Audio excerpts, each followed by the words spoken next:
जो एस्ट्रोलॉजी है social media पे इसका क्रेज इतना क्यों बढ़ रहा है? आप चाहे अपने व्यवसाय को देख लीजिए, चाहे आप अपने निजी रिश्ते को देख लीजिए, चाहे आप अपने प्रेम प्रसंग को देख लीजिए, चाहे आप अपनी आर्थिक स्थिति को देख लीजिए। ऑनलाइन एस्ट्रोलॉजी लोगों के बीच में एंजाइटी को बढ़ाती है। ऑनलाइन एस्ट्रोलॉजी लोगों के बीच में एंजाइटी को तब बढ़ा सकती है जब आप लोग गलत लोगों पे भी विश्वास कर जाते हैं। कहना तो नहीं चाहूंगा, पर हर मार्केट में, हर व्यवसाय में भ्रष्टाचार है और इस प्रोफेशन में भी बहुत भ्रष्टाचार है। लाखों की पूजा, हजारों के उपाय। मेडिकल एस्ट्रोलॉजी होती है, उसमें रेमेडीज कैसे काम करते हैं? मेडिकल एस्ट्रोलॉजी में रेमेडी ऐसे काम करती है कि उदाहरण के तौर पर मान लीजिए किसी का मंगल खराब है। हमारे भारतीय सनातन संस्कृति में एस्ट्रोलॉजी कभी व्यवसाय का साधन रहा ही नहीं। 2025 बहुत से लोगों का अच्छा नहीं रहा। पहली बात तो आप समझिए कि 2025 जो है मंगल का साल था। मंगल का मतलब ही होता है। कोई एक ऐसा इंसिडेंट बताइए। उन्होंने बताया कि इन्होंने अपनी ही 3 संतानों को उस पेड़ के नीचे गाड़ दिया है।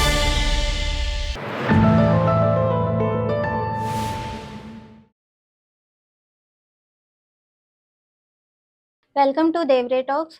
आज है हमारे गेस्ट शुभम सिंह जी, जो कि एक एस्ट्रोलॉजर, न्यूमरोलॉजिस्ट और साइकिक रीडर हैं। शुभम जी एक बहुत यूनिक वे में एस्ट्रोलॉजी को समाज के सामने लेकर आ रहे हैं और उनका नज़रिया बहुत अलग है। तो आज का साथ में हमारा टॉपिक, हम उनके साथ जिस टॉपिक पे डिस्कशन करेंगे वो है सोशल मीडिया और एस्ट्रोलॉजी और किस तरह से वो दोनों एक दूसरे से जुड़े हुए हैं। Welcome sir. जी नमस्कार। आपने अपना कीमती समय हमारे लिए निकाला, उसके लिए बहुत बहुत थैंक यू। तो सर सबसे पहले तो जानना चाहेंगे कि आपका एस्ट्रोलॉजी का सफर कैसे शुरू हुआ और क्या अड़चने आई आपको? एस्ट्रोलॉजी का सफर मेरे साथ अब तक सन 2011 से शुरुआत हुई है इसकी। और शुरुआती दौर में ये एक रुचि का ही माध्यम था मेरे लिए, पर मेरी ये रुचि वक्त के साथ किस तरीके से व्यवसाय में परिवर्तित हो गई, मेरे लिए मेरे रोजमर्रा की जिंदगी का ये हिस्सा बन गई। मुझे बहुत देर में इस चीज का एहसास हुआ। और वैसे तो एकेडमिकली मैंने इंजीनियरिंग की। इंजीनियरिंग करते करते ही मैंने एस्ट्रोलॉजी को साइड बाय साइड प्रैक्टिस में भी रखा। और ईश्वर की दया से कभी कुछ सीखा नहीं किसी से, पर फिर भी जो है कहीं ना कहीं से एक दैवी शक्ति का अनुभास होता रहा, जिसके चलते जो है जो भी बोलता था, जो भी दिखता था, उस चीज की सत्यता को जानते जानते मुझे समझ में आया कि कहीं ना कहीं इस फील्ड में आना मेरे लिए पूर्व निर्धारित था। और उसी तरीके से ही मैं इस दिशा में आगे बढ़ता चला गया। और अब तो काफी समय हो गया है, लगभग 30,000 से ज्यादा लोगों को कंसल्टेशन देना, 4,000 से ज्यादा लोगों को एस्ट्रोलॉजी पढ़ा देना और एंड सो ऑन। बहुत सरप्राइजिंग है कि आपने कहीं से एस्ट्रोलॉजी सीखी नहीं, फेस रीडिंग नहीं सीखी है, बट आप इतना अच्छा फेस रीडिंग करते हैं। धन्यवाद। तो सर आप भी, हमारा जो मेन टॉपिक है, हम लोग सोशल मीडिया और एस्ट्रोलॉजी पे डिस्कशन करेंगे। सर सबसे पहला मेरा जो क्वेश्चन है वो है कि जो एस्ट्रोलॉजी है और सोशल मीडिया पे इसका क्रेज इतना क्यों बढ़ रहा है? देखिए क्या है ना कि एस्ट्रोलॉजी ने ना तत्काल रूप से समाधान निकालने की जो है ना एक पहल शुरू कर दी। मतलब आप चाहे अपने व्यवसाय को देख लीजिए, चाहे आप अपने निजी रिश्ते को देख लीजिए, चाहे आप अपने प्रेम प्रसंग को देख लीजिए, चाहे आप अपनी आर्थिक स्थिति को देख लीजिए, हर चीज में सोशल मीडिया के इस पहुंच ने, जो जन जागृति के तौर पर इस समय सबके पास अवेलेबल है, सबके पास मोबाइल फोन है, सबके पास इंटरनेट है, तो एस्ट्रोलॉजी के इस जरिए ने क्या किया, हर एक प्रॉब्लम का इंस्टेंटेनियस सोल्यूशन देने की कोशिश कर दी। जैसे बंदी नहीं मिल रही तो उसके लिए कोई उपाय कर दो, पैसा नहीं मिल रहा तो उसके लिए कोई उपाय कर दो, हर चीज का तो उपाय निकाल के रख दिया। और इतना ये चीज कह लीजिए कि पब्लिक हो गई, इतनी ये चीज जो है जनसत्ता में इतनी तरीके से बट गई। सीधी सी बात है, अगर आप सोल्यूशन के लिए भागने के प्रयास में और आपको कहीं से वो मिल जाए तो आप बेशक उस पर गौर जरूर करोगे। और एस्ट्रोलॉजी ने उसमें बहुत बड़ा जो है मतलब आग में घी डालने का काम किया। आप समझिए ऐसा कोई इंसान नहीं जिसको अपने प्रॉब्लम का सोल्यूशन नहीं चाहिए हो, और एस्ट्रोलॉजी ने तो कहा कि एक रात में दिलवा देंगे, ऐसे कर दो, ये कर देंगे, इस चीज से हो जाएगा। तो वो जो रेमेडी वाला पार्ट था ना, जो सोल्यूशन वाला पार्ट था, उसने एस्ट्रोलॉजी को बहुत हाइक दे दी, बहुत ज्यादा। पर सर इस सब में क्या हम सच में एस्ट्रोलॉजी को सीख रहे हैं, समझ रहे हैं, या सिर्फ ये रील्स तक ही लिमिटेड हो रहा है? जिस तरीके से अभी सोशल मीडिया पे इस समय एस्ट्रोलॉजी के करियर और एस्ट्रोलॉजी के टॉपिक्स और एस्ट्रोलॉजी का ज्ञान बढ़ रहा है, ये चीजें ज्यादातर लोगों के लिए आकर्षण का कारण बन रही है, रादर दैन कि ये लोगों की सहायता करे। और जो भी लोग इनसे जुड़ रहे हैं, वो ज्यादातर लोग ये प्रयास में है कि किसी न किसी तरीके से पॉपुलैरिटी मिल जाए, किसी न किसी तरीके से बहुत ज्यादा व्यवसाय हो जाए। क्योंकि हमारे भारतीय सनातन संस्कृति में एस्ट्रोलॉजी कभी व्यवसाय का साधन रहा ही नहीं। मतलब पेड़ के नीचे बैठने वाले शास्त्री, पेड़ के नीचे बैठने वाले आचार्य, गुरुकुल में रहने वाले पंडित लोग जब ये ज्योतिष विद्या का अनुसरण करते थे और उससे लोगों की सहायता करने का काम करते थे, तो उन्होंने भी कभी सपने में नहीं सोचा होगा कि इससे भी बहुत बड़ा महल खड़ा हो सकता है। आज के जमाने में एस्ट्रोलॉजी को तो इतना ज्यादा मतलब तवज्जो के साथ साथ इतना ज्यादा व्यवसायिक रूप से देखने लग गए हैं लोग कि मतलब मैं क्या बताऊं, मतलब इट्स लाइक कि एक्सप्लॉइटेशन बहुत ज्यादा हो रहा है और ये चीज बहुत ही नेगेटिव वे में ज्यादा आगे बढ़ रही है रादर देन कि ये बहुत पॉजिटिव वे में आगे बढ़े। और इस चीज पे गौर करने वाली बात है कि आप कहीं ना कहीं इस चीज को समझें कि not everything is true what it's look like. Online astrology का कितना आप उसको कितना सच मानोगे, उसके प्रेडिक्शंस को, इस ट्रेंड को कितना सच मानोगे? मेरी राय में तो ज्योतिष विद्या बनी ही है इस आधार पे कि पहले इस्तेमाल करें फिर विश्वास करें। आप पहले किसी ज्योतिष के पास जाना चाहते हैं तो आप सबसे पहले तो सीधी सी बात है, आप उसके ज्ञान की परीक्षा लिए बिना आप उससे कंसल्टेशन नहीं ले सकते। पर यह बात भी सच्चाई है कि कोई भी आपको फ्री में तो पहले नहीं बताएगा कुछ भी, और अपने ज्ञान की परीक्षा लेने क्यों देगा? सीधी सी बात है, आज के जमाने में स्वाभिमान बहुत हर किसी के पास कुछ ज्यादा ही है, तो ये चीज होती है। तो सबसे पहली बात तो कि जो मुफ्त का ज्ञान है उस पे विश्वास तो कभी ना करें, अन्यथा कि आपके पास उस चीज का कोई पहले से कोई प्रमाणिक सोर्स अवेलेबल हो। क्योंकि आज के जमाने में जो भी कोई रेमेडी बताता है, जो कोई भी जो ज्ञान देता है, उसका सोर्स मेंशन नहीं करता कि गीता में ये लिखा है, कि कौन से पुराण में ये लिखा है, कौन से ऐसे किताब में लिखा है। भाई किताब बता दोगे तो क्या चला जाएगा, सोर्स बता दोगे तो क्या चला जाएगा, आप उसकी वेरिफिकेशन नहीं करते, इस जस्ट कि हमने कह दिया और यही होता है। और इस तरीके से मुंह बोली बातें बहुत फैल रही हैं। तो अगर एस्ट्रोलॉजी पे बिलीव करना है ना, तो बिलीव करने के लिए आप एक ट्रायल बेसिस पे जाके देखिए, या फिर आप पहले उसका प्रमाण मांगिए कि भाई तुम ये जो बोल रहे हो, तुम जो कह रहे हो, इसका क्या प्रमाण है। जो एस्ट्रोलॉजर आपका अतीत नहीं बता सकता, जो एस्ट्रोलॉजर आपका वर्तमान आपके पूछे बिना नहीं बता सकता, वो आपका भविष्य बताने में सक्षम कैसे हुआ? सीधी सी बात है। अगर आप ही मुझे इन्फॉर्मेशन दे रहे हो और मैं उसी इन्फॉर्मेशन पे आपको रिप्लाई कर रहा हूं, तो इसमें मेरे ज्ञान का प्रदर्शन कैसे हुआ? आप कुछ ना बोलिए सामने से और सिर्फ मेरे सामने बैठिए और तब मैं आपको कुछ बता पाऊं, कोई एस्ट्रोलॉजर आपको कुछ बता पाए, तो वो एक्चुअली में उसके विद्या का सही प्रदर्शन है, वो उसके विद्या का सही तरीके से उपयोग दिखता है। और ये हर एक इंसान को अपने एस्ट्रोलॉजी के साथ करियर में करना चाहिए। आप एस्ट्रोलॉजर से पूछने मत जाइए, आप एस्ट्रोलॉजर से पूछवाइए कि तुम क्या बता सकते हो, वो बता के दिखाओ। ये ट्रेंड शुरू होना चाहिए, जो कि अभी है नहीं। हाँ। पर सर आपने बोला कि क्या कहते हैं, पहले इस्तेमाल करें फिर विश्वास करें, ठीक है। बट जो आजकल का ट्रेंड है, मोस्टली एस्ट्रोलॉजर्स ना जो सोशल मीडिया पे एक्टिव होने के लिए या उसमें पॉपुलर होने के लिए ना, वो लोग मोस्टली जेनरिक रेमेडीज बताते हैं।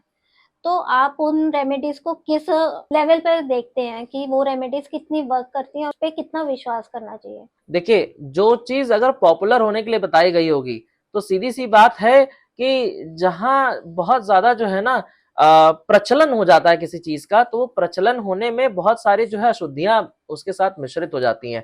और दूसरी चीज ये कि अगर मैं इसको इस तरीके से देखूं, तो आप किसी भी जेनेरिक चीज को अपने ऊपर अप्लाई नहीं कर सकते, क्योंकि आपको नहीं पता कि वो आपके देश काल परिस्थिति के साथ फिट बैठेगी कि नहीं। एस्ट्रोलॉजी का सीधा कहना यह है कि देश काल परिस्थिति के हिसाब से आपके ऊपर बातें लागू होती हैं, और अगर आपका देश काल और परिस्थिति तीनों आपसे मैच करता ही नहीं है, आपकी वो सिचुएशन पे फिट बैठेगा नहीं बैठेगा, ये आपके साथ एक पर्सनल कंसल्टेशन में ही डिसाइड हो सकता है। तो भंडारे में मिली हुई चीज की जैसे कोई वैल्यू नहीं होती ना, उसी तरीके से पब्लिक में बट रही हुई चीज की कोई वैल्यू नहीं होती।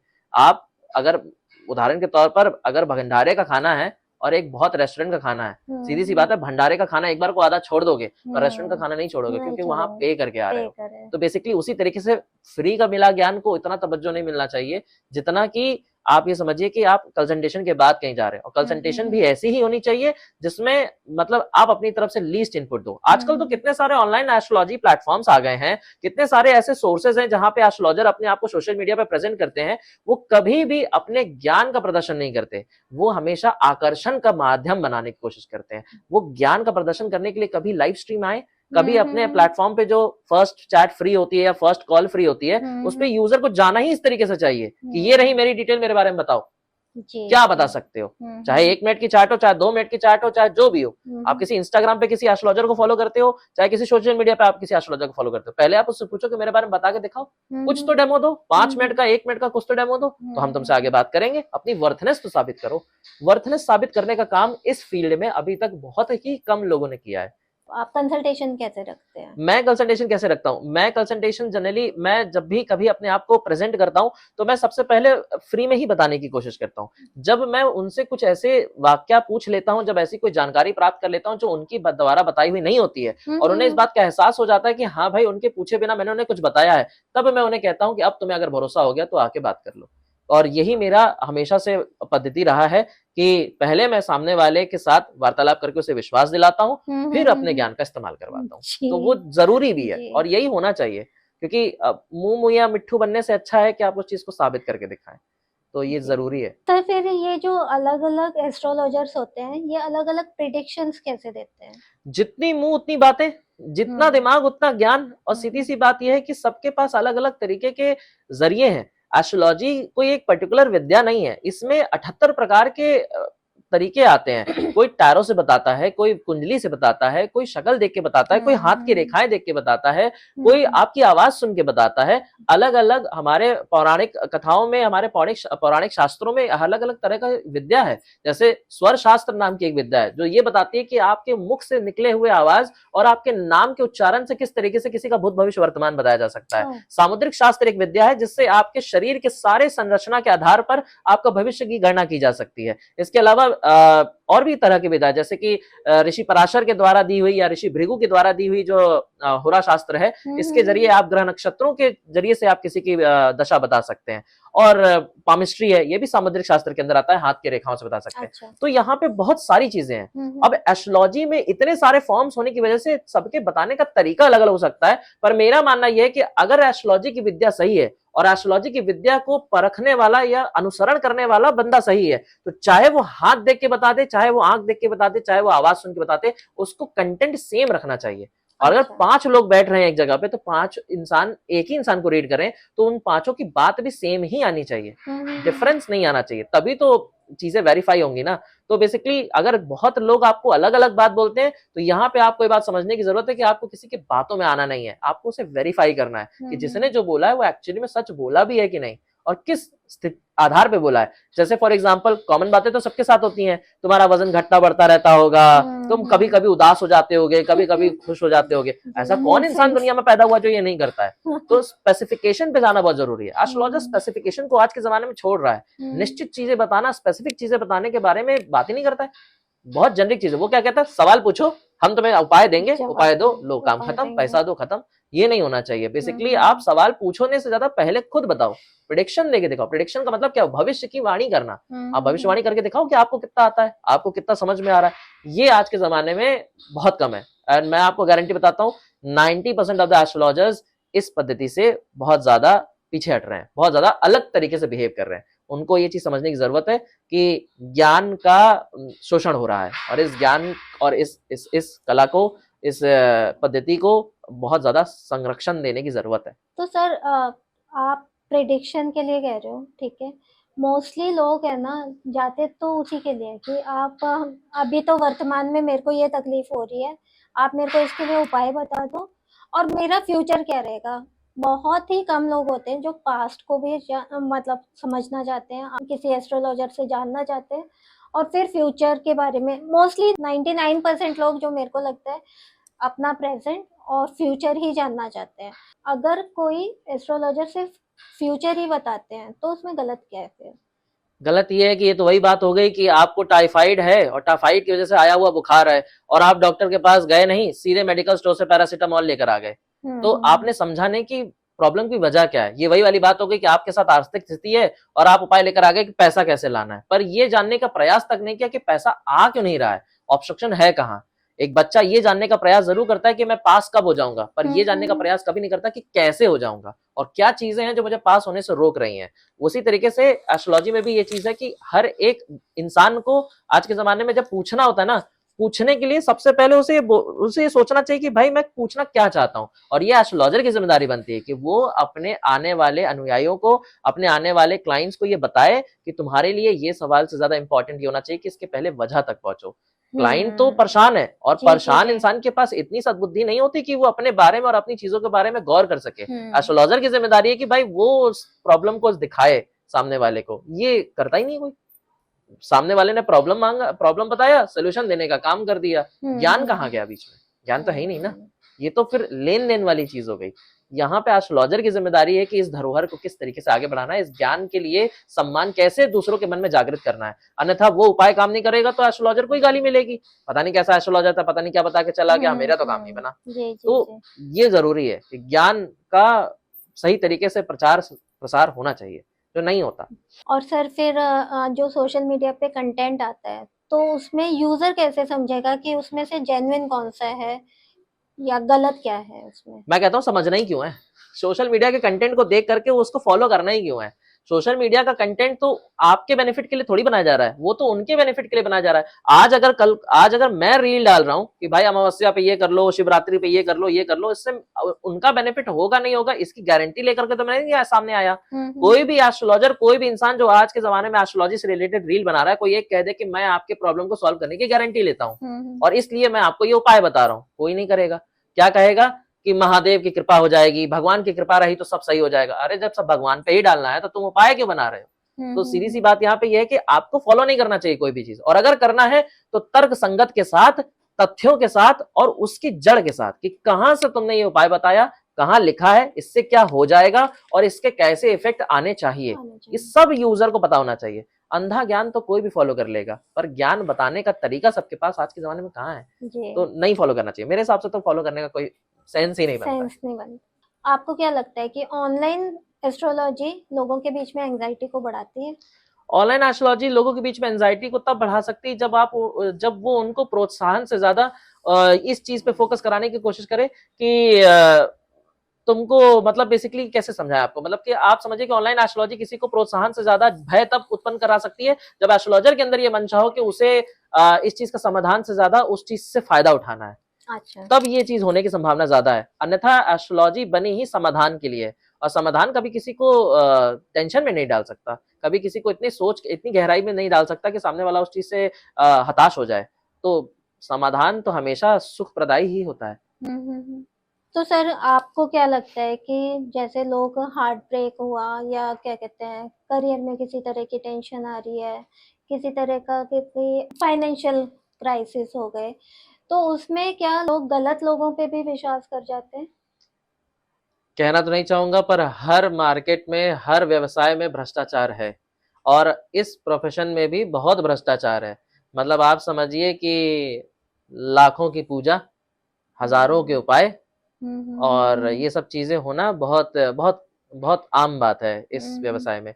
और भय का फायदा उठाने का काम सबसे आसान होता है।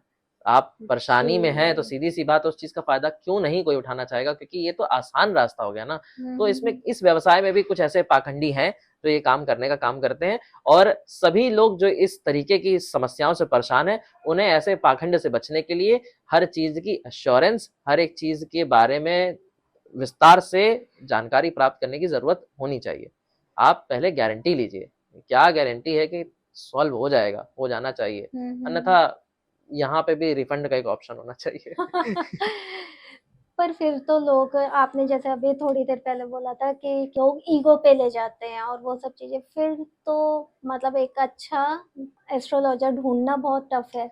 अब एक बात बताइए, महाभारत के समय पे गुरु द्रोणाचार्य ने कहा था कि मैं अर्जुन को विश्व का सबसे सर्वश्रेष्ठ धनुर्धारी बना के ही छोड़ूंगा।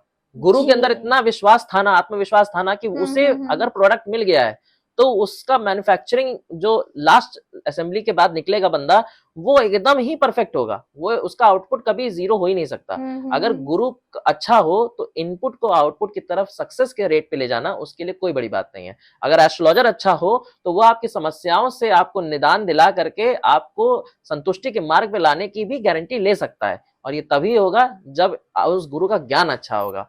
तो एक एस्ट्रोलॉजर, एक अच्छा एस्ट्रोलॉजर की पहचान यही है कि वह आपके समस्याओं की जिम्मेदारी ले ले, आपको इस बात का विश्वास दिला दे, आश्वासन दिला दे कि आपकी समस्याओं का समाधान होना तय है। ये बहुत बड़ी चीज है। आज के जमाने में कहाँ ही गारंटी और वारंटी की चीजें मिलती हैं, बहुत कम जगह मिलती है। टीचर अच्छा होगा तो बच्चा निश्चित तौर पे अच्छा निकलेगा। टीचर के पास तरीके वैसे होने चाहिए, सेम एस्ट्रोलॉजर के पास भी तरीका वैसा होना चाहिए। बहुत कम लोग हैं जो इस चीज को अपने जिम्मेदारी पे लेते हैं। ले लें तो कल्याण हो जाए लोगों का।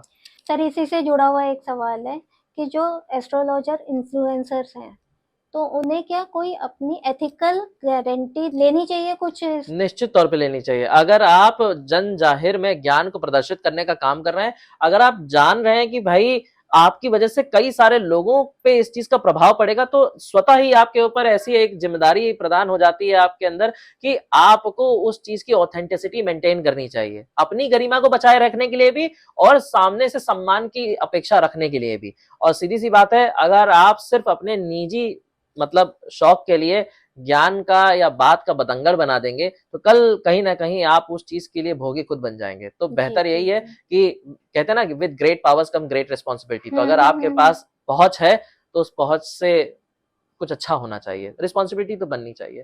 सर, ये जो पेड रेमेडीज और पेड प्रिडिक्शंस हैं, आपको क्या लगता है कि ये सच्ची जरूरत है या इमोशनल आपको टारगेट करते हैं पीपल को? दोनों ही है, बेसिकली तो दोनों ही है। डॉक्टर के पास आप जाओगे तो वो आपसे व्यवहार बनाया भी सकता है, नहीं भी बना सकता है। आपका हम्म। इलाज करेगा ही करेगा, करने हम्म। के लिए ही तो बैठा है। पर इलाज का जरिया क्या अपनाता है, भावनात्मक रूप से आपको डील करता है या फिर आपको जो है बहुत ज्यादा प्रैक्टिकली डील करता है, वो तो उसके मंशा पे डिपेंड करता है। डिपेंड यहाँ पे ये मेन चीज यहाँ पे ये है कि एस्ट्रोलॉजी के पास जब भी आप प्रेडिक्शन लेने जा रहे हो, एस्ट्रोलॉजर्स के पास जब भी आप प्रेडिक्शन लेने जा रहे हो, कि आप अपने मन में क्या एक्सेप्टेंस लेके जा रहे हो, कि मुझे उसके सामने न्यौछावर हो जाना है या मुझे उसके सिर्फ ज्ञान को सुन के आ जाना है। क्योंकि कहते हैं ना, doctor always give advice, never gives an order. उसी तरीके से astrologer should always give advice, never gives an order.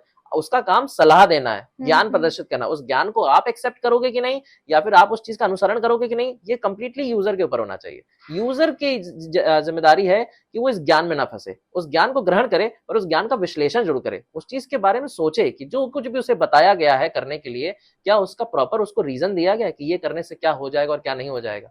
और अगर रीजन दिया गया है, तब उसके बाद उसके ऊपर फैसला है कि वो उस चीज को फॉलो करे या ना करे, उसमें इमोशनली फंस जाए या फिर उसे प्रैक्टिकली एक्सेप्ट करे। ये टोटली यूजर के ऊपर है, ये टोटली क्लाइंट के ऊपर है कि वो एस्ट्रोलॉजर के पास किस तरीके से जाता है। तो सर, एस्ट्रोलॉजी को लेकर जो हमारा अभी तक संवाद हुआ है, उसमें मेरे को जो एक कंफ्यूजन क्रिएट हुई है, वो ये है कि कोई यूजर कैसे समझ सकता है, कोई आम जनता में कोई कैसे समझ सकता है कि उन्हें एस्ट्रोलॉजी एम्पावर कर रही है या वीकन कर रही है? ये समझने का सॉरी। फॉर श्योर शॉर्ट तरीका यही है, अगर जी। आपको किसी भी एस्ट्रोलॉजर की बात से प्रोत्साहन मिलता है और आपके अंदर एक नई उमंग जागृत होती है, तो निश्चित तौर पे वो एस्ट्रोलॉजर कभी गलत नहीं हो सकता। हाँ, लेकिन अगर आपको एस्ट्रोलॉजर की बात से जागरूकता मिलने से ज्यादा भय उत्पन्न होता है और वो भय आपके विनाश का कारक बनता है, तो सीधी सी बात है, वो आपके लिए एम्पावरिंग नहीं है। और इसको जानने का सबसे बेस्ट तरीका है कि आप सारी जानकारी प्राप्त कीजिए और उस जानकारी से आप सेल्फ मतलब एक तरीके से कह सकते हैं कि सेल्फ इंट्रोस्पेक्ट कीजिए कि भाई बोला तो बंदे ने सच ही है। क्योंकि आप दुनिया को बेवकूफ बना सकते हो, अपने आप को नहीं बना सकते। जी जी एस्ट्रोलॉजर जी। जो भी बोलेगा आप उसे कंपेयर करके देख सकते हो कि भाई वो सही बोल रहा है कि नहीं, मेरे लिए मेरे हिसाब की चीजें बोल रहा है कि नहीं, मेरे भले के लिए बोल रहा है कि नहीं। क्योंकि अगर दुकानदार को कुछ भी बेचना होगा तो वो तो आपको सीधे कह देगा कि भाई आप तो इसमें अभिषेक बच्चन लगी रहे हो, आप तो इसमें एकदम ऐश्वर्या राय लगी रहे हो, तो जी वो तो जी कर ही गई। जी। एस्ट्रोलॉजर भी कह देगा कि अरे नहीं नहीं, आपके लिए तो जॉब बहुत बढ़िया, आप तो बहुत अंबानी बन जाओगे इसमें। पर हम्म। वो आपके ऊपर है ना कि आप उस चीज को एक्सेप्ट कैसे कर रहे हो, प्रैक्टिकल वे में देख रहे हो या फिर उस चीज को इमोशनली अपने ऊपर अटैच करके चलो ठीक है एस्ट्रोलॉजर कह दिया बढ़िया है तो बढ़िया है। वो नहीं होना चाहिए। तो बेसिकली ये बात जानने का सबसे बढ़िया तरीका है कि आप सेल्फ इंट्रोस्पेक्ट कीजिए, ज्ञान ले आइए उसके पास से और उसके बाद उसका विश्लेषण कीजिए, उसको ब्रेक डाउन कीजिए, उसको देखिए कि उसने जो बोला है वो किस आधार पर बोला है, मेरी कौन सी बात को पकड़ के बोला है। ये सब चीजें यूजर के ऊपर है। एकदम से आंख बंद करके बिलीव कर लेना तो किसी भी समझदार इंसान की निशानी नहीं है। सर, क्या आज की टेक्नोलॉजीज और जो साइंस है, वो एस्ट्रोलॉजी सोशल मीडिया जनरेशन का बैलेंस बना के चल सकते हैं? आज की जनरेशन के साथ अगर देखा जाए तो टेक्नोलॉजी और एस्ट्रोलॉजी एक बहुत बड़ा तगड़ा कॉम्बिनेशन बनकर सामने आ जा सकता है। क्यों? क्योंकि बच्चे आज के जनरेशन में बहुत फास्ट हो गए हैं। इनको टेक्नोलॉजी का ज्ञान तो बहुत अच्छा है, पर संस्कार और हमारे ट्रेडिशन का ज्ञान नहीं है। और इसमें एस्ट्रोलॉजी इन्हें एक फैसिनेटिंग वे में मदद कर सकता है, जब उन्हें खुद पता चलेगा कि अगर उन्हें भूत भविष्य वर्तमान की जानकारी प्रदान करने वाली कोई विद्या को इंट्रोड्यूस कराया जाए, तो कहीं ना कहीं वो इस चीज को भी जानने की प्रवृत्ति भी रखेंगे कि कैसे वो अपने आप को बेटर इस वे में बना सकते हैं। एक होता है प्रैक्टिकल अप्रोच, एक होता है स्पिरिचुअल अप्रोच। तो स्पिरिचुअल अप्रोच वहां काम करती है जहां प्रैक्टिकल अप्रोच फेल हो जाती है। तो एस्ट्रोलॉजी इस चीज का सबसे बड़ा माध्यम है कि आप भगवान से भी कनेक्ट कराते हो और आप एक यूनिवर्स की एनर्जी से भी कनेक्ट कराते हो इंसान को, कि टेक्नोलॉजी के साथ साथ आप स्पिरिचुअलिटी को भी जोड़ के रख सको। तो बेशक वो ग्रोथ का कारण जरूर बनता है। मतलब आजकल की जनरेशन को आप क्या मैसेज देना चाहेंगे? आजकल की जनरेशन को मैं ये मैसेज देना चाहूंगा कि देखिए, ज्ञान सब जगह है, पर हम्म। ज्ञान का वेरिफिकेशन सब जगह नहीं है। आप हम्म। अपने आप को जागरूक बनाइए, उस ज्ञान का वेरिफिकेशन कीजिए, क्योंकि हर इंसान जो इलाज करता नजर आता है वो डॉक्टर नहीं होता, और हर इंसान जो मारता नजर आता है वो कातिल नहीं होता। तो सीधी सी बात यह है कि आपको समझने की जरूरत है कि एस्ट्रोलॉजी के फील्ड के मार्केट में आपको अवेयरनेस अपने प्रति खुद रखनी होगी। हर एक चीज की जानकारी तो आप नहीं रख सकते वक्त के साथ, तो वो चीज पॉसिबल नहीं है, पर यह है कि कम से कम वेरिफिकेशन की इच्छा जरूर रखिए कि जो भी प्राप्त हो रहा है, जो भी दिख रहा है, उसका तथ्य क्या है, उसका सबूत कहाँ है, कहाँ से निकल कर आया वो ज्ञान, किसने बोला ऐसी चीजें। क्योंकि 90% ऑफ द सोशल मीडिया पे तो कहीं सुनी बातें हैं, पर इनका लिखित वर्णन कहीं मिल जाए, कहीं शास्त्र में प्रमाण मिल जाए, कहीं पुराण में कोई चीज मिल जाए, या कोई साइंटिफिक लॉजिक के साथ उसे प्रूव कर दिया जाए, तो बहुत अच्छा है, बहुत ही बढ़िया है। तो वो चीज हमें देखनी चाहिए, क्योंकि जैसे आज के जमाने में ऐसे ज्ञान को कंपेयर किया जाता है। मेडिकल एस्ट्रोलॉजी है, मेडिकल एस्ट्रोलॉजी में आपके शरीर के हर एक अंग को एस्ट्रोलॉजी से जोड़ा जाता है, ग्रहों को जोड़ा जाता है, तो उससे आपको समझ में आता है। उदाहरण के तौर पर अगर आपको हार्मोन्स की प्रॉब्लम है, निश्चित तौर पर आपका चंद्रमा खराब है। चंद्रमा किसका कारक है? मन का कारक है। मन क्या करता है? मन टेंशन उत्पन्न करता है, और अगर टेंशन उत्पन्न होगा तो सीधी सी बात है, वो ब्रेन के अंदर डिस्टर्बेंस लाएगा, और ब्रेन जो है यहीं से हार्मोन सिक्रीट होता है, हार्मोन का बैलेंस बिगड़ जाएगा। कहीं ना कहीं देखा जाए तो एस्ट्रोलॉजी हुई, चंद्रमा मन का कारक है, मन ने डिस्टर्ब किया, हार्मोन डिसबैलेंस हो गया, और यही चीज एस्ट्रोलॉजी भी कहती है कि चंद्रमा खराब तो हार्मोन खराब। तो ऐसे बहुत सारी चीजें हैं जिसको आप चाहो तो रिलेट भी कर सकते हो। जैसे शनि पैरों का कारक है, अगर आपके पैर खराब होंगे तो सीधी सी बात है आपके साथ क्या होगा? पैरों में दर्द होगा तो आप क्या करोगे? आप एनर्जेटिक नहीं रहोगे, काम स्लो स्लो करोगे। और शनि क्या है? शनि डीले करवाता है, काम स्लो स्लो करवाता है। तो सीधी सी बात है, वो चीज वहां से कनेक्टेड है। हर चीज को हम लॉजिक तरीके से भी कनेक्ट करके दे सकते हैं अगर आप चाहो तो, पर इसकी इच्छा इंसान के अंदर खुद से आनी चाहिए कि आपको फ्रॉड में फंसना है या आपको फ्रॉड से निकल कर रियलिटी को टच करना है। ये थोड़ा सा एक जनरल अवेयरनेस वाली चीज है। तो सर, जो मेडिकल एस्ट्रोलॉजी होती है उसमें रेमेडीज कैसे काम करते हैं? मेडिकल एस्ट्रोलॉजी में रेमेडी ऐसे काम करती है कि उदाहरण के तौर पर मान लीजिए किसी का मंगल खराब है। मंगल खराब होने के तरीके से सिम्टम हो सकते हैं। एक, या तो उसके शरीर का तापमान कभी कम हो ही नहीं रहा, या तो उसका शरीर का तापमान जो है अत्यधिक हमेशा जो है ठंडा ही रहता है, कम ही रहता है। तो मंगल खराब होने का मतलब मंगल तापमान का देवता है। तो अगर किसी को गुस्सा बहुत ज्यादा आ रहा है, तब भी उसका गर्म खून होगा, तभी गुस्सा ज्यादा आ रहा है, तो ऐसे इंसान को हम समझते हैं कि मंगल खराब होने के लिए आप उसे ठंडी तासीर की चीज खिलाइए। हम उसे खान पीन से, हम उसे रहन सहन से, हम उसको नेचुरल आदतों से उसको ठीक करने की कोशिश करते हैं। और सीधी सी बात है, अगर किसी के बॉडी का टेम्परेचर बहुत ज्यादा बढ़ा हुआ है तो उसको ठंडी तासीर की चीजों से ही ठीक किया जा सकता है। तो चाहे आप एस्ट्रोलॉजी से देख लीजिए, चाहे आप साइंस से देख लीजिए, तरीका वही है, बस उसको समझाने के तरीके ग्रह नक्षत्रों के जरिए से इजी पड़ जाते हैं, बिलीव कराने में इजी हो जाता है, स्पिरिचुअलिटी का पार्ट उसमें जुड़ जाता है, तो सामने वाला डेडिकेशन के साथ उसको फॉलो अप ले पाता है। डॉक्टर भी तो कहता है कि रोज सुबह उठा करो टाइम से, कोई नहीं उठेगा, लेकिन एस्ट्रोलॉजर कह देता है रोज सुबह उठ करके सूर्य भगवान को प्रणाम करो, सब उठ जाते हैं। क्यों? क्योंकि सूर्य भगवान भाई नौकरी दिलाएंगे, सक्सेस दिलाएंगे। तो बेनिफिट का एक पार्ट जुड़ता है ना स्पिरिचुअलिटी के साथ में, तो वो प्रैक्टिकलिटी को जो है ज्यादा अच्छे से डील कर पाता है। तो बहुत मदद करता है एस्ट्रोलॉजी इस तरीके से। अभी ये कितना प्रचलन में है अभी? अगर एस्ट्रोलॉजी और मेडिकल एस्ट्रोलॉजी कह लीजिए, या एस्ट्रोलॉजी के जितने भी फॉर्म्स हैं, ये सब प्रचलन में सोशल मीडिया की वजह से तो इतने आ गए हैं कि जो दबे हुए ज्ञान थे वो बाहर निकल रहे हैं। कितने सारे तांत्रिक पैदा हो गए जो अब तक थे नहीं जीवन में, कितने सारे तो ऐसे स्पिरिचुअल हीलर आ गए जो पता नहीं कहाँ पे दबे बैठे थे, अब तो पता नहीं भीड़ सी आ गई एकदम से, अचानक से बहुत ज्यादा बढ़ गए हैं। और मुझे तो नहीं समझ में आता कि ये सब सीख के कहाँ से आए हैं, इतनी जल्दी इतनी भीड़ आ कैसे गई। मतलब मैं 2011 से जब से एस्ट्रोलॉजी की फील्ड में हूँ तब से देख रहा हूँ कि एक जमाना था कि अपने जैसे को ढूंढना बड़ा मुश्किल था, आज ये है कि अपने से अलग ढूंढना मुश्किल हो रहा है। हर इंसान एस्ट्रोलॉजर है, ये थोड़ा सा एक्सेप्ट करने में मुश्किल होता है, पर हाँ भीड़ बहुत बढ़ गई है। और ऑल थैंक्स टू एस्ट्रोलॉजी की एस्ट्रोलॉजी का ज्ञान ही ऐसा है कि हर किसी को इसमें इंटरेस्ट आ जाता है। सर, आप साइकिक रीडिंग भी करते हैं, तो उसके बारे में हमारी ऑडियंस को कुछ बताइए। साइकिक रीडिंग एक तरीके की ऐसी विद्या है, ऐसा एक ऐसी शक्ति है जो ईश्वरी तत्व से तुलना की जाती है जिसकी, क्योंकि ये किसी भी जगह से सीखी नहीं जा सकती। ये हमेशा जो है किसी तरीके से प्राप्त ही होती है, चाहे ये विरासत में मिले, चाहे ये आपके कर्मों के फल स्वरूप से मिले। साइकिक रीडिंग बेसिकली क्या है कि ये पूर्वजों के आशीर्वाद से भी मिलती है, देवी देवताओं के अनुकंपा से भी मिलती है, या आपके कर्मों के फल स्वरूप से भी मिलती है। मतलब अगर कहा जाए तो जैसे फॉर एग्जांपल कि आपने कोई बहुत कठिन साधना कर रखी हो, तो उस साधना के फलस्वरूप आपको ऐसी शक्तियां प्राप्त हो जाए कि आपको भूत भविष्य वर्तमान दिखाई देने लग जाए, या फिर आपने जो है पूर्वजों में से किसी ऐसे के दिल के करीब जिसके रहे हो और उस पूर्वज की इच्छा रही हो कि वो आपके साथ जुड़ा रहे, तो उसके जरिए आपको कुछ शक्तियां प्राप्त हो जाती हैं, कुछ देखने की, कुछ सुनने की, कुछ एहसास करने की, या फिर आप देवी देवताओं को ऐसा प्रसन्न करके बैठे हो कि उनको वरदान स्वरूप आपको जो है दिव्य दृष्टि प्राप्त हो जाए। तो it's just like a Divya दृष्टि, इट्स लाइक अ थर्ड आई, जो आपको विरासत में ही मिल सकती है, ये कहीं से पैदा नहीं की जा सकती, ये इंसान के विदिन होती है। और जो ये सारे से पहचान जाता है वो इसको नर्चर करने का काम करता है। मतलब उदाहरण के तौर पर अगर मैं अपनी जर्नी की बात करूं तो मुझे नहीं पता था कि मैं साइकिक रीडर हूँ। हाँ, मैं तो ये तब देखा जब मैं लूडो खेलता था, तो और जो गोट होती थी वो निकल कर आ जाती, तो पता चलता था कि यार ये तो मेरा गैस सही निकला।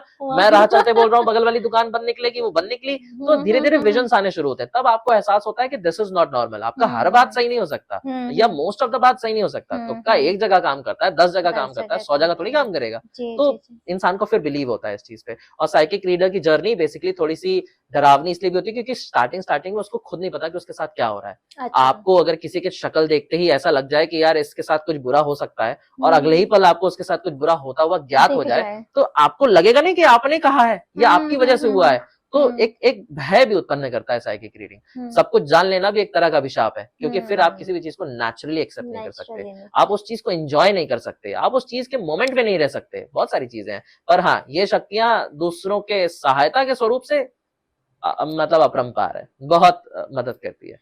तो ये आपको कब एहसास हुआ वो तो आपने बताया, पर आपको क्या लगता है कि ये आपके पूर्वजों का आशीर्वाद है या दिव्य शक्ति है? अब जो ना मैंने कभी कोई तपस्या की है ना मैंने किसी भूत पिशाच चुड़ैल डाइन को प्रसन्न किया है, और ना राह चलते किसी चौराहे को ढाका हूं मैं कि मुझे कोई चुड़ैल मिल जाए। तो ये बेसिकली मुझे इतना पता है कि सबने मुझे कुछ मतलब अगर आप बड़े लोगों के बीच में बैठो तो कुछ लोग कहते हैं ना कि आपके अंदर तुम्हारे इस पूर्वज की झलक दिखती है। तो ये इससे पता चल जाता है कि हाँ, शायद उनका आशीर्वाद है कि उनकी झलक मेरे जरिए उनको दिखाई दे रही है। तो ऐसा बहुत जगह सुनने को मिल गया, तो इस बात का एहसास हुआ। और कभी कभी मैंने दिल से पुकारा है कि अगर आप मेरे आसपास कहीं हो, मतलब कोई स्पेसिफिक पूर्वज है, जैसे मेरे केस में तो 3-4 हैं, तो अगर मैंने उनको दिल से पुकारा है, मैं कहता हूँ आप अगर मेरे आसपास हो तो मेरा ये काम बना दो बस, फिर मुझे एहसास होगा कि आप हो, और हो जाता है। ऐसा नहीं कि मैं हर चीज के लिए इस चीज का इस्तेमाल करूं, पर जब मुझे अत्यंत आवश्यकता होती है तो इस चीज का एहसास मुझे हमेशा होता है कि ये चीज है। या फिर मुझे कभी कभी ऐसा लगता है कि मैं एकदम अनहोनियों से जस्ट पहले बच गया, तो समझ में आता है कि हाँ, कहीं ना कहीं से कुछ तो ऐसा दिव्य आभास हुआ होगा कि बच गया। तो ऐसे बहुत सारे इंसिडेंसेस होते हैं, तो जिससे पता चल जाता है कि ये पूर्वजों की वजह से ही है। तो सर कोई एक ऐसा इंसिडेंट बताइए जो कोई आपके पास अप्रोच किया हो कि उसको साइकिक रीडिंग करवानी हो और आपने उसको किया हो। ये तो मतलब कैसे बताऊं मैं, ऐसे तो अथार इंसिडेंसेस हैं, पर जो जो मेरा जो आपके सबसे करीब हो, जो मेरे सबसे ज्यादा मेरा फेवरेट है, वो है कि जब मेरा मकान बन रहा था, तब एक गांव के प्रधान मेरे से मिलने आए थे। उनके बेटे को जो है काफी लंबे समय से जो है पाइल्स की दिक्कत थी, और वो बेड रेडन हो गए थे, इतनी दिक्कत थी। तो उसका समाधान जानने के लिए कि क्या ऐसा दोष है कि उनका इलाज नहीं हो पा रहा, तो वो जानने के लिए मेरे पास आए थे। तो उन्हें नहीं पता था कि मैं क्या करता हूँ क्या नहीं करता हूँ, पर उन्होंने बस मेरे से पूछा ऐसे कि बताओ अगर कुछ बता सकते हो तो फिर मैंने बोला कि मुझे तो आपके मकान के पास एक खाली प्लॉट नजर आता है। कहे हाँ है। मैंने कहा उसमें इकलौता नीम का पेड़ गड़ा हुआ है? वो बोले हाँ है। फिर मैंने कहा वहां मुझे 3 लाशें गड़ी नजर आती हैं? तो कहे कि हाँ है।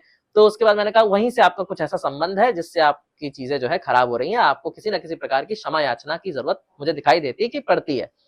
तो वो कहे ठीक है, और ऐसा बोल करके वो अनायास ही मतलब ऐसे ही चले गए, ज्यादा कुछ उन्होंने फिर पूछा नहीं। तो जो बंदा मुझे इनको इंट्रोड्यूस कराया था, जो इन्हें लेकर आया था मेरे पास, वो उनके घर में काम कर चुका था। उन्होंने बताया कि इन्होंने अपनी ही 3 संतानों को उस पेड़ के नीचे गाड़ दिया है, जिसके फल स्वरूप से आज इनका कुछ भला नहीं हो रहा। तो ऐसा बहुत कुछ होता है, ऐसे पता चल जाती है चीजें। तो there are lot of incidences like this. Sir किसी का साइकिक रीडिंग के थ्रू आपने कोई इलाज करवाया है?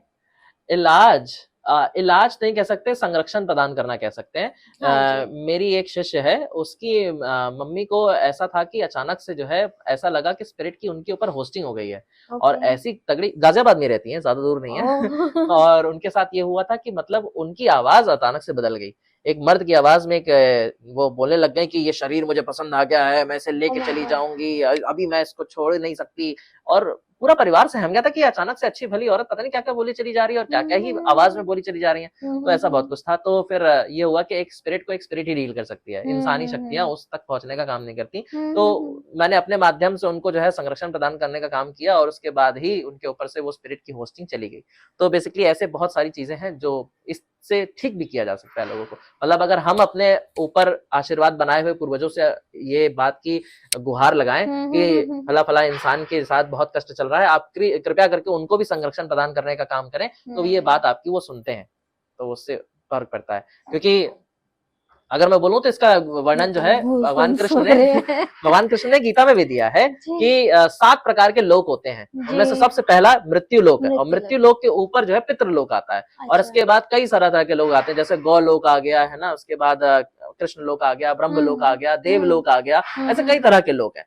तो जो पितृ लोक होता है मृत्यु लोक के जस्ट ऊपर होता है। तो मृत्यु लोक जिसमें हम लोग वास कर रहे हैं, और उसके बाद हमारे जस्ट ऊपर हमारे पूर्वज वास करते हैं। पूर्वजों तक हमारी गुहार पहले जाती है कि राधा दान वो सारे लोक पार करके देवताओं तक पहुंचे।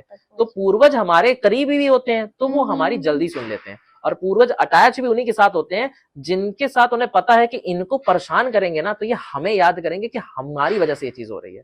जैसे फॉर एग्जाम्पल अगर मेरे साथ कष्ट बहुत ज्यादा हो रहा है तो मैं क्या बोलूंगा, 2 ही चीज बोल सकता हूँ, या तो हमारे पूर्वज नाराज हैं या तो देवी देवता नाराज हैं। तो पूर्वज उन्हें परेशान करते हैं जो देवी देवताओं पे सरेंडर करने से पहले उनके पास आए, इसीलिए परेशान भी उन्हें करते हैं ताकि उनकी एहसास की जानकारी उन्हें हो सके और उनको आह्वान वो कर सके कि हे प्रभु, जो भी आप पूर्वज हैं क्या चाहते हैं बता दीजिए, हम आपके लिए करवा देंगे, पर कृपा बनाए रखें। क्योंकि अगर पूर्वजों का आशीर्वाद प्राप्त ना हो तो वंश आगे नहीं बढ़ सकता, और अगर पूर्वजों का आशीर्वाद प्राप्त है तो इंसान रंक से जो है राजा बनने में देर नहीं लगा।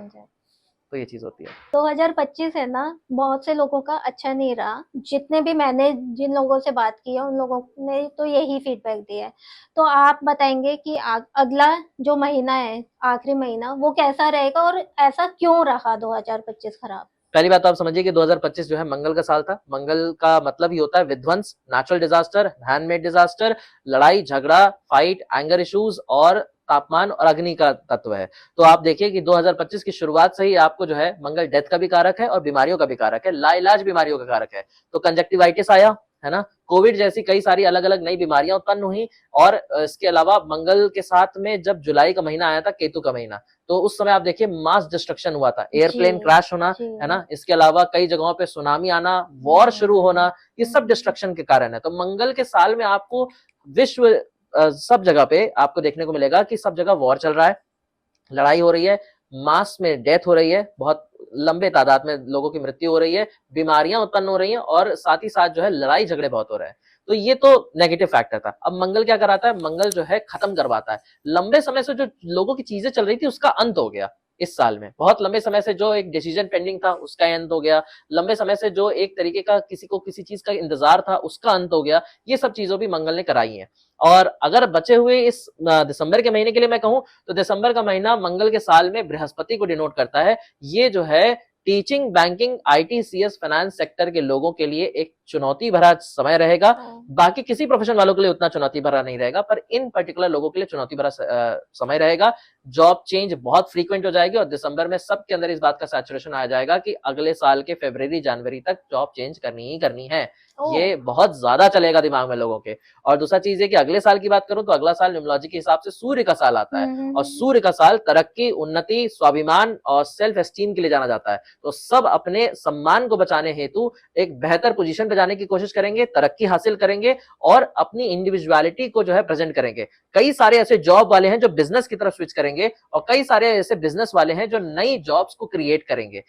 ये अगला साल 2026 कई सारी नई अपॉर्चुनिटी को खोलेगा, और सरकार की तरफ से भी आपको कई सारी ऐसी पॉलिसीज नई बनती नजर आएंगी जिसमें नौकरियां प्लस अपॉर्चुनिटीज को देखने का नजरिया बदल जाएगा। जैसे कोई ऐसा नियम निकाल सकती है सरकार जिसके बाद आपके लिए बिजनेस करना या तो बहुत इजी हो जाएगा या तो फिर आपके लिए जॉब में रिलैक्सेशन आ जाएगा। फिर आप इस बात को सोचने पे मजबूर हो जाएंगे कि यार नौकरी क्यों करनी, फिर इससे अच्छा बिजनेस ही करते हैं। तो इस टाइप की पॉलिसीज खुलेंगी। फॉरेन कंट्रीज के साथ हमारे टर्म्स ऐसे बनेंगे कि सबको ये यकीन हो जाएगा कि विदेश जाने से ज्यादा अपने देश में रहना ज्यादा बेटर है। ये सब चीजें अगले साल बहुत ज्यादा होने वाली है। मेरे 2 क्वेश्चन रेज होते हैं। पहला क्वेश्चन है, आपने अभी आईटी सेक्टर में जॉब चेंज और ये सब बोला। हमारी खुद की आईटी कंपनी है, तो आप उसमें हम लोगों के लिए जो एंटरप्रेन्योर्स हैं या जो मतलब स्टार्टअप्स वाले हैं या अच्छी बड़ी कंपनियां, उसमें आप क्या प्रेडिक्ट करोगे? उन लोगों के लिए नई तरक्की की राहें खुलेंगी, उन लोगों को नए तरीके से सोचने का मौका मिलेगा। परंतु क्योंकि आईटी सेक्टर जो है वो राहु से डील होता है ना? तो राहु से डील होने के साथ यहाँ पे सीन ये आ जाता है, राहु और बृहस्पति दोनों इसमें बहुत मिला-जुला रोल निभाते हैं। तो ऐसे में इस आईटी सेक्टर में रिफ्रेशमेंट बहुत ज़्यादा आएगा।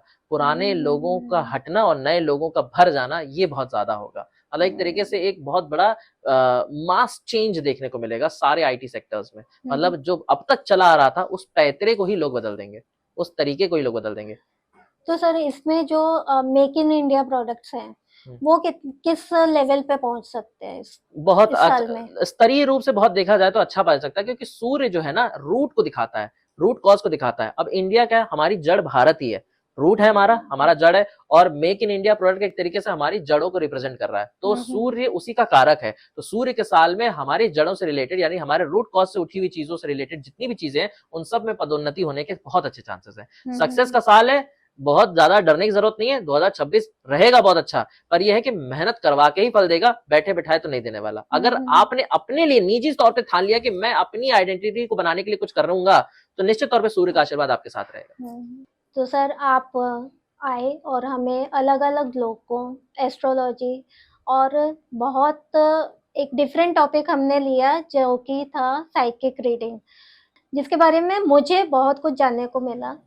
आपका बहुत-बहुत धन्यवाद। आपने अपना टाइम निकाला और हमारी ऑडियंस को सोशल मीडिया और एस्ट्रोलॉजी में क्या किस तरह का जुड़ाव है उसके बारे में एक्सप्लेन किया। जी, धन्यवाद। Thank you.